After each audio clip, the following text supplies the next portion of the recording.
नमस्कार विद्यार्थी मित्रांनो, आपण मागच्या वेळी ट्रिपल अँगल फॉर्म्युले पाहिले. sin 3a, cos 3a आणि tan 3a या किमती पाहिल्या. सर्व फॉर्म्युले आपले संपलेले आहेत, पण हे काही रिझल्ट जे नेहमी आपल्याला वापरावे लागतात ते आपण इथे घेत आहोत. Show that tan pi by 4 plus x किंवा थीटा घेऊ शकता तुम्ही. tan pi by 4 x is equal to 1 plus tan x upon 1 minus tan x is equal to cos x plus sin x upon cos x minus sin x. हा result plus साठी पण आहे आणि minus साठी पण आहे. तर minus साठी काय होईल ते आपण नंतर बघू. प्लस साठी अगोदर बघा. कन्सिडर, याचं उत्तर लिहू आपण. Consider tan pi by 4 plus x is equal to, now this is of the type tan a plus b. tan a plus b सारखा आहे. मग tan a plus b काय राहतो? tan a plus tan b divided by 1 minus tan a tan b. मग इथे असं येईल बघा.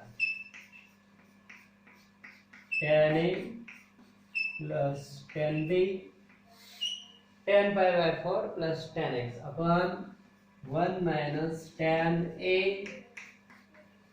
into tan b. a म्हणजे pi by 4 आणि b म्हणजे x. मग आता tan pi by 4 म्हणजे काय आलं? 1 प्लस काय आलं? tan x divided by 1 minus tan pi by 4 म्हणजे 1. हा 1 into tan x म्हणजे tan x च आहे. So this is one of the side. इकडे tan pi by 4 is 1. हे बाई साइड आले. सिंपल आहे. tan a plus b वापरा, हा डायरेक्ट रिझल्ट आहे. आणि याला cos आणि sin मध्ये करा. 1 प्लस tan x ची किंमत किती आहे? sin x upon cos x divided by 1 minus sin x divided by cos x. बरोबर. मग आपण जर एलसीएम घेतला तर काय होईल बघा बरं. cos x plus sin x divided by cos x येईल आणि खाली काय येईल? cos x minus sin x divided by cos x. म्हणजे इथला cos x आणि इथला cos x कट होऊन जाईल आणि मग आपल्याला उत्तर येईल. म्हणजे तुम्हाला लिहायचं झालं तर हे असं आहे. cos x plus sin x divided by cos x and again divided by cos x minus sin x divided by cos x. तर हा जो cos x आहे तो कट आहे, आपण तो लिहिला नाही आणि म्हणून आपल्याला हे बाय तिसरी साइड मिळाली. याची किंमत ही घेऊ शकता, याची किंमत ही घेऊ शकता. काही एक्झाम्पल मध्ये तुम्हाला ही जो रिझल्ट आहे तर याची किंमत डायरेक्ट ही वापरता येईल किंवा याची किंमत तुम्हाला ही वापरता येईल किंवा याची किंमत तुम्हाला ही घेता येईल. म्हणजे तुम्ही कोणतीही टर्म दिली तर इतर दोन टर्म तिथे घेऊ शकता. वेगळ्या एक्झाम्पल मध्ये ते वापरू शकता आणि म्हणून हा रिझल्ट आपण इथे लिहिलेला आहे. पुस्तकात नसला तरी तो अनेक एक्झाम्पल मध्ये तुम्हाला लागेल म्हणून आपण इथे घेत आहोत. आता इथे जर मायनस असलं, समजा इथे मायनस दिलाय तुम्हाला, तर दुसरा रिझल्ट तयार होईल. tan pi by 4 minus x आहे, तर इकडे काय येईल?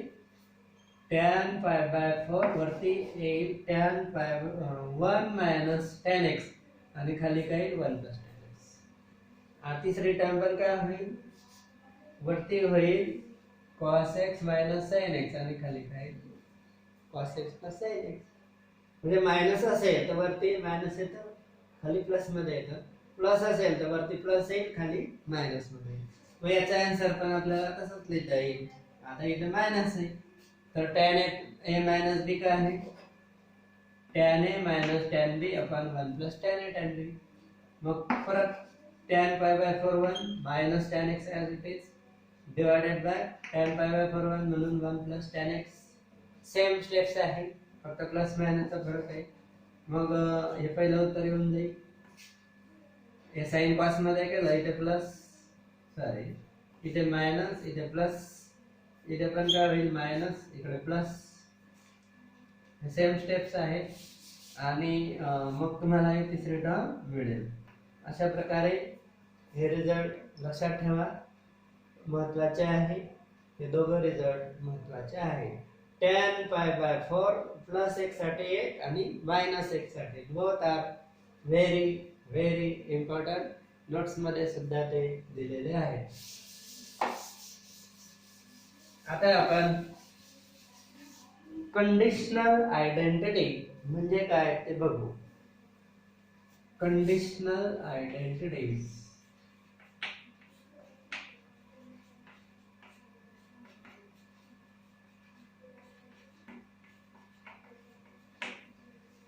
कंडिशनल आयडेंटिटीज म्हणजे जसं sign square theta plus cos square theta नेहमी 1 राहतो, ते कंडिशनल नाही आहे.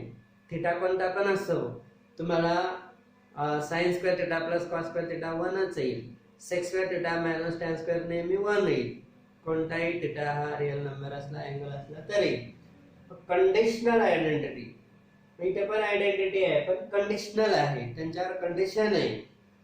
जर ट्रायंगल असेल एबीसी, ट्रायंगलवर आधारित आहे. फॉर ट्रायंगल एबीसी म्हणजे ह्या आयडेंटिटीज कशावर आहे, ट्रायंगलवर आहे. For angle triangle ABC A plus B plus C किती येणार, 180 डिग्री और 5 रेडियन, बरोबर. म्हणजे ही कंडिशन आहे की तो ट्रायंगल पाहिजे. तर ए प्लस बी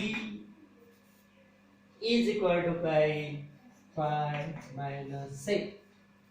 आणि जर का आपण याचा साइन घेतला, बघा दोघं बाजूला साइन लिहिला, तर राईटला काय येईल 5 minus C.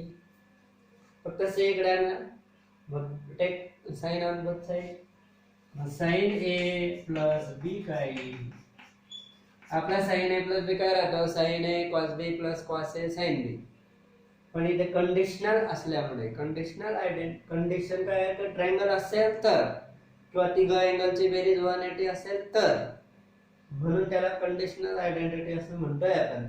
Sign A plus बी, आता साइन पाय मायनस थिटा किती येतं आपलं, आपण मागच्या चॅप्टर मध्ये बघितलं. साइन पाय मायनस थिटा, पाय असेल तर साइनच राहील आणि पाय मायनस म्हणजे कुठे गेला, सेकंड मध्ये. हा पाय पूर्ण मायनस म्हणजे सेकंड, सेकंड मध्ये साइन पॉझिटिव्ह, म्हणजे याची किंमत किती येईल, साइन सी. लक्षात घ्या, साइन ए प्लस बी किती घेता येईल तुम्हाला, साइन सी घेता येईल. सिमिलरली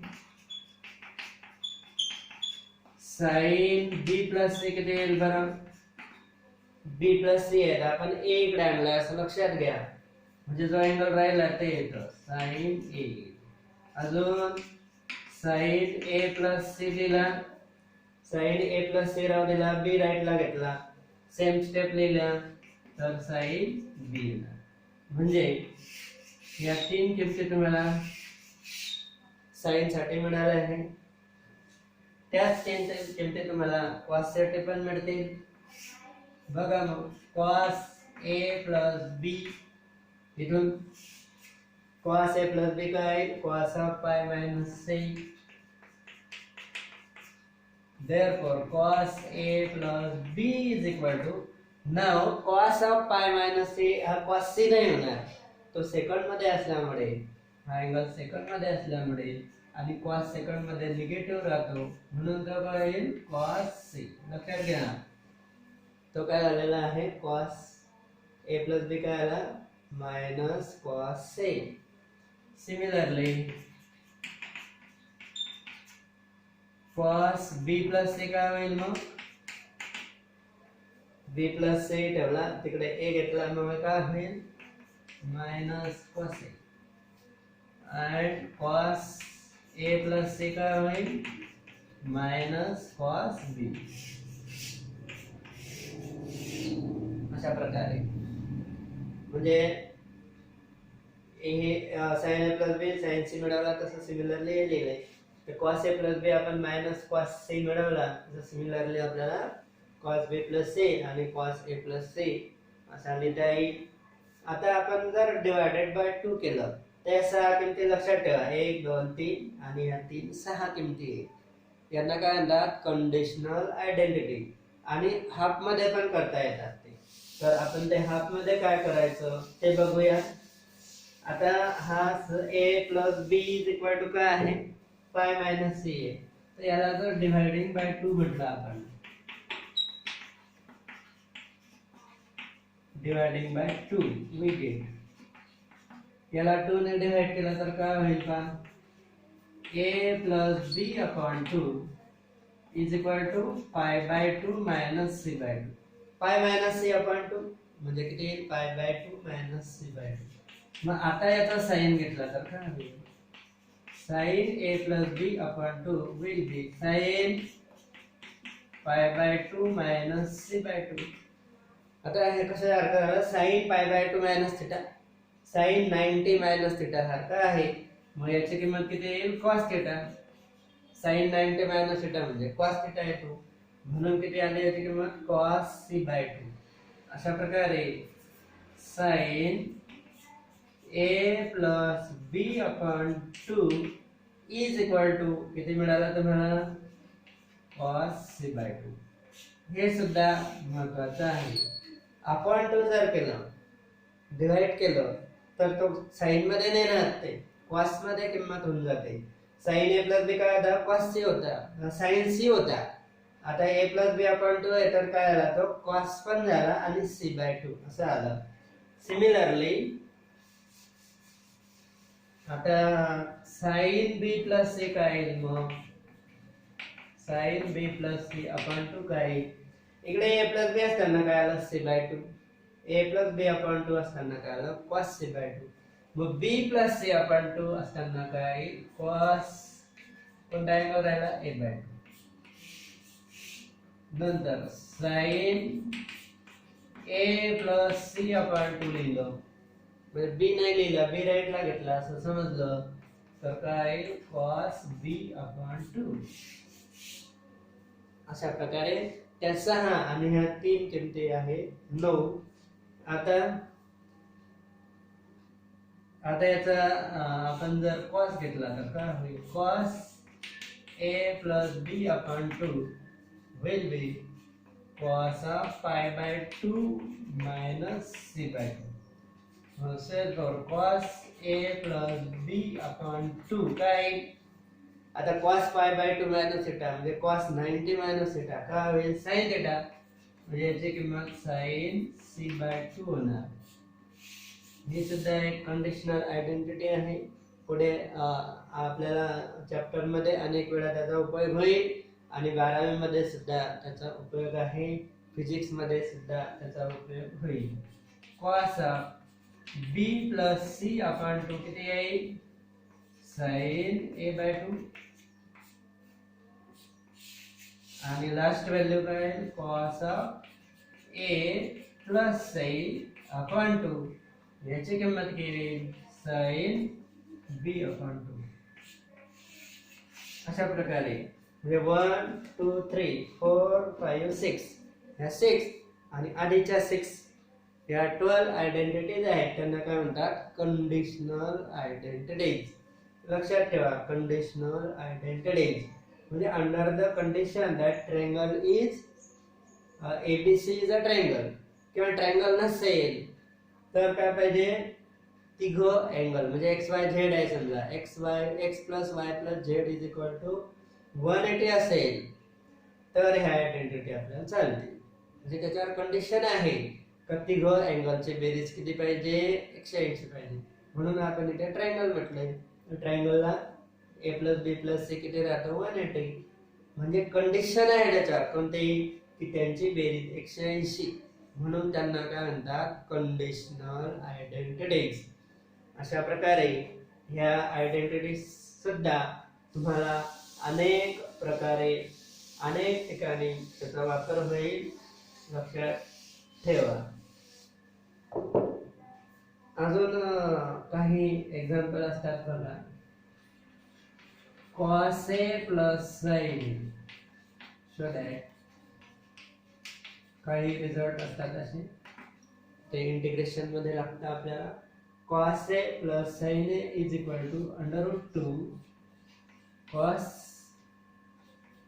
π/4 मायनस a अशी किंमत आहे.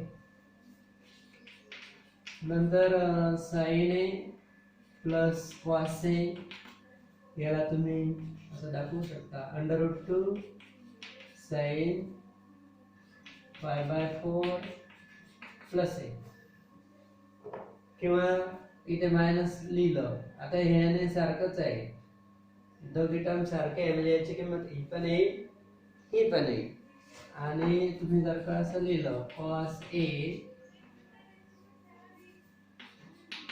Minus cos a minus sin a, cos a minus sin a लिहिलं तर √2 cos π/4 प्लस a.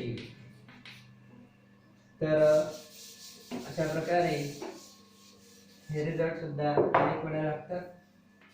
तर 1 आहे समजा, याची राईट हँड साईड घ्यायची, √2 cos π/4 मायनस a ही साईड घेतली. आन्सर ऑफ 1 म्हणजे हा 1 आहे, हा 2 आहे आणि हा 3 आहे. हे पण पुस्तकात नाही, पण हे रिझल्ट तुम्हाला अनेक वेळा लागतात, ते आम्हाला माहिती आहे म्हणून आपण हे अगोदरच लिहून टाकतो आहे. आता हे काय होईल, √2 हा cos a मायनस b वापरा बरं. cos a मायनस b काय राहतो, cos a cos b म्हणजे a ची किंमत π/4, b ची किंमत a, cos a cos b plus sin a sin b cos a minus b आपण वापरला. a ची किंमत π/4, b ची किंमत a, तर काय होईल √2 इंटू cos π/4 म्हणजे cos 45 1/√2 into cos a plus sin π/4 सुद्धा 1/√2 इंटू sin a. मग हा √2 ने गुणला तर तो कट होईल आणि काय येईल cos a plus sin a. That is the left hand side. ही काय आहे राईट हँड साइड. म्हणजे हा रिझल्ट आला आपला. राईट हँड साइड घेतली, लेफ्ट हँड साइड आली. आता ह्याचं होतं पाहिजे. आता तिसरं बघू. तिसरं म्हणजे तुम्हाला काय करावं लागेल, ती आन्सर ऑफ 3 सिमिलर आहे. ते आन्सर ऑफ 3 याच्यावरून पहिल्यावरूनच येईल. राईट हँड साइड किती √2 cos π/4 प्लस a. आता √2 राहू द्या. cos a प्लस b काय आहे, cos a cos b minus sin a sin b म्हणजे मायनस येईल. आता cos a प्लस b चा फॉर्म्युला परत हा cos π/4 1/√2 इथे मायनस sin π/4 इज अगेन 1/√2 पाहिजे इथे लक्षात घ्या. मागच्या मध्ये पण हा √2 ने गुणलं तर तो कट होईल आणि काय राहील cos a minus sin a that is the left hand side. म्हणजे अशा प्रकारे थर्ड आन्सर आपल्याला मिळाला. बरोबर. आता सेकंड आन्सर राहिलं. सेकंड म्हणजे ही राईट हँड साइड घ्या, RHS घ्या, √2 sin π/4 प्लस a. मग याला काय करू शकता तुम्ही, sin a plus b. sin a plus b काय आहे, sin a cos b plus cos a sin b. a म्हणजे π/4, b म्हणजे a. sin a plus b वापरला, sin a प्लस b वापरला बरोबर. सो दॅट इज √2 cos π/4 म्हणजे 1/√2 cos a as it is plus cos π/4 परत 1/√2 into sin a. मग √2 ने गुणलं तर काय होईल cos a plus sin a किंवा sin a plus cos a. That is the left hand side. Right घेतली left मिळाली म्हणजे हे आन्सर आपल्याला मिळालं. त्याच्यात तुम्ही कॉस ए आधी पण लिहू शकता नंतर पण लिहू शकता. अशा प्रकारे ह्या आयडेंटिटी सुद्धा लक्षात ठेवा. कॉस ए प्लस बी आणि कॉस ए मायनस बी वरून त्या आहेत. So remember it.